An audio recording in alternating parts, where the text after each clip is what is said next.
They thought they could send fake enforcement to confiscate my luxury car, but they had no clue about my real profession as a federal agent. Before we begin, let me know which country you're watching from in the comments. I'm curious how far this story will reach. I had recently moved into Cedar Ridge Estates, a community that appeared to be the epitome of suburban tranquility. Perfectly maintained lawns, uniform mailboxes, children riding bicycles. Everything seemed ideal. But perfection often conceals reality, and I discovered that the difficult way. The initial person I encountered was Laura Bennett, the HOA vice chair. She introduced herself with a smile so artificial it should have included a caution notice. "We maintain standards here," she stated, watching me like I was already an issue. From that moment, she despised me. Why? Because she couldn't dominate me. The penalties commenced almost immediately. The first notification alleged my luxury vehicle was parked incorrectly. I had positioned it in my own driveway. The second was for excessive lawn height. I had trimmed it 3 days prior. Then came recycling containers left outside too long, even though I retrieved them within 60 minutes of collection. I attempted reasoning at the subsequent HOA meeting. Laura sat at the primary position, surrounded by her devoted board members. I placed the pile of penalties before her. "Laura, I don't understand what game you're playing, but I've adhered to every regulation. These fines are fraudulent." She smirked, tapping her pen. "Regulations are regulations. If you cannot manage them, perhaps this neighborhood isn't suitable for you." There it was, the threat disguised as guidance. I maintained my composure, but internally I understood this wouldn't cease. 1 week later, the intimidation intensified. One morning, I walked outside to depart for work and froze. My tires were slashed. Every single one. A rough cut through the sidewalls and a message tucked beneath the windshield wiper. "Next occasion, we confiscate it." My blood turned icy. This wasn't about recycling bins or lawns anymore. This was coercion, criminal, deliberate, and personal. I captured photographs, contacted the sheriff's department, and submitted a report. But I knew the HOA had connections in questionable places, and Laura would feign innocence. Still, that message told me everything I required to understand. Laura and her miniature kingdom weren't going to retreat until they defeated me or forced me out. What Laura didn't know was that I'd been trained for individuals like her. I don't frighten easily, and I don't surrender, but even I couldn't anticipate just how far she would proceed. I wasn't going to permit the tire slashing to pass up. I recorded everything. Detailed pictures of the cuts, the message under the wiper, timestamps from my doorbell camera. I filed a police report with Deputy Collins and provided the photographs. He took the evidence seriously but cautioned, "These individuals aren't beginners if they're escalating. Maintain your cameras operational." I did. At the next HOA meeting, I placed the police documentation and pictures on the table. Laura Bennett sat there like she owned the space, lips curved in that same synthetic smile. "Someone damaged your tires. That's terrible, but you're making enemies by confronting neighbors. Or you're creating victims by ignoring wrongdoing," I countered. The room became silent. Several people shifted, eyes lowered. I noticed in older neighbors a slight nod. Fear was a dialect everyone in that space comprehended. Laura didn't deny anything. She weaponized uncertainty. I enhanced my security, motion sensors, extra cameras directed at the driveway, cloud storage. The cameras weren't about suspicion. They were protection. They would show the truth if Laura's miniature empire attempted to conceal its actions. This time, the approach came in bright daylight. At 2:27 p.m., my front camera alerted my phone. Motion detected. I glanced at the feed and felt the familiar instinctual surge. Headlights. A black SUV waiting in my driveway. 3 men exited wearing reflective vests with bold letters printed on the back. HOA's security. One of them carried a substantial tow apparatus and tool set. They didn't hesitate. They proceeded directly to the luxury vehicle like it was theirs to remove. detaching the license plate, preparing to attach a wheel lock and connect the car to a flatbed. No announcement, no inquiries, just practice proficiency. I walked onto the porch. My hands were behind my back, fingers wrapped around the grip of a service weapon I keep hidden there. A precaution, not a challenge. I wasn't displaying it yet. I approached slow and deliberate, eyes on the men. They were midway through securing the towing equipment. "Excuse me," I said, loud enough to cut through the afternoon. Two heads jerked up. The lead man turned, gave a smirk that was supposed to represent authority. "Official HOA enforcement. You're in violation. We're seizing the vehicle." "Under what jurisdiction?" I asked. I kept my voice even. I kept walking. The sound of my footwear on the porch step introduced a slight, uncomfortable rhythm into the moment. One of the men displayed a laminated badge, cheap plastic clip-on, counterfeit, even to someone glancing in sunlight. I stopped 3 steps from them and reached behind my back. I didn't brandish. I revealed gradually the badge secured inside my jacket and the federal agent emblem at my waist. The smiles disappeared.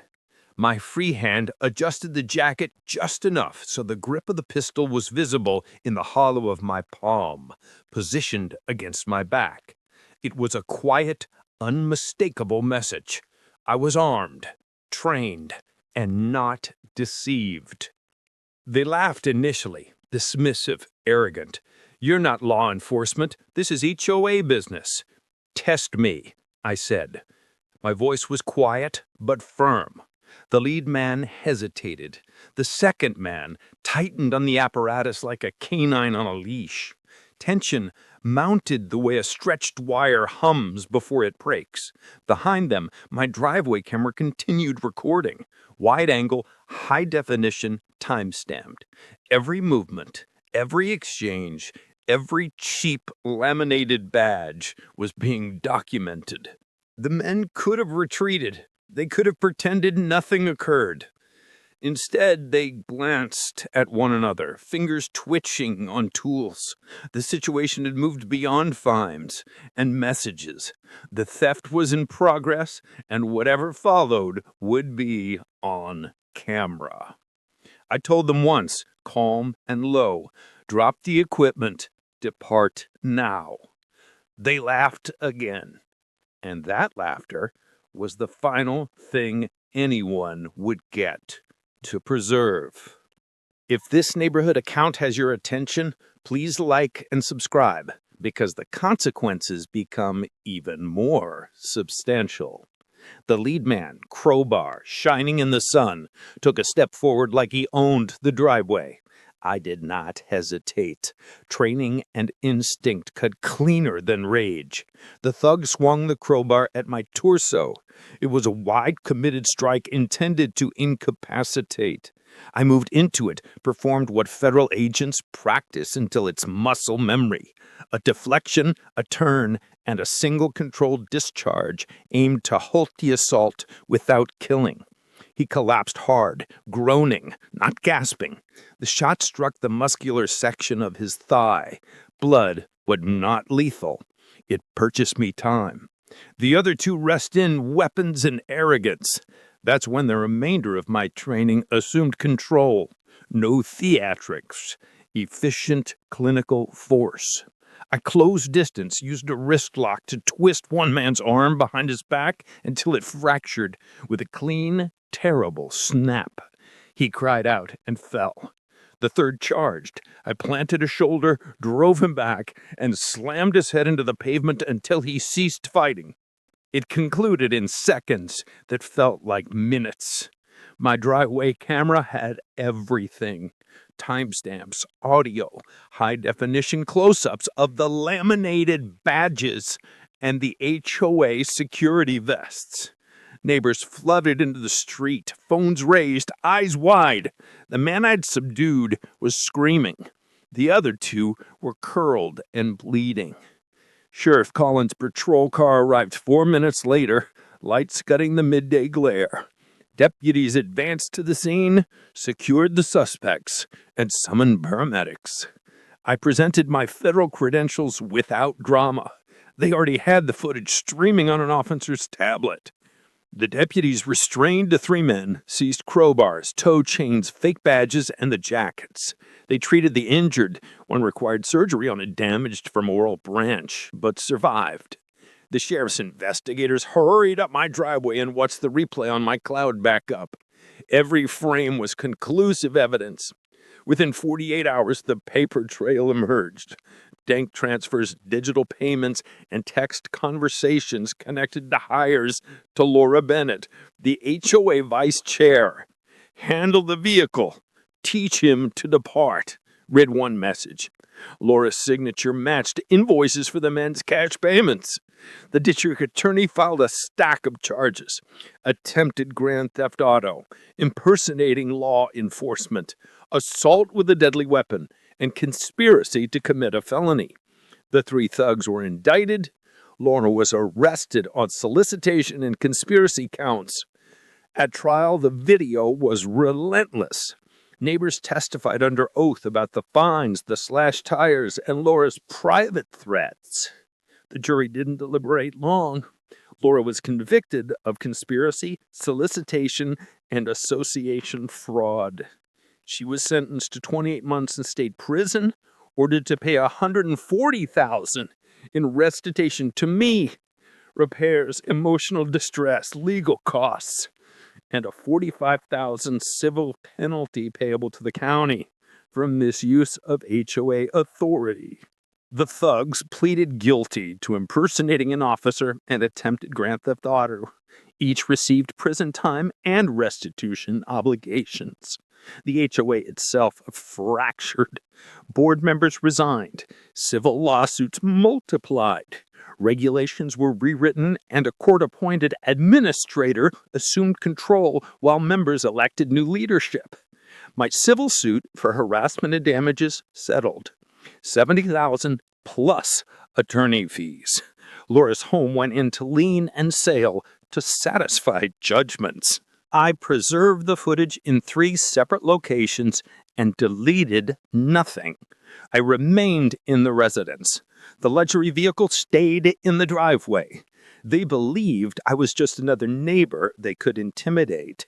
They didn't know I was a federal agent. And they certainly discovered you don't dispatch fake officers to take what doesn't belong to you. But what about the other homeowners facing similar intimidation? The investigation revealed Laura had targeted multiple residents who challenged her authority. One family paid thousands in fraudulent fines to avoid confrontation. A single father was threatened with property seizure for minor violations.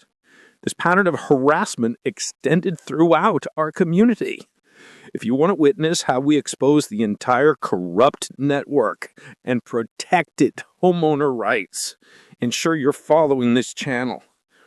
If this account of confronting corrupt authority resonated with you, please support our channel by liking this video and subscribing to Winds of Thought for more authentic stories that deserve attention.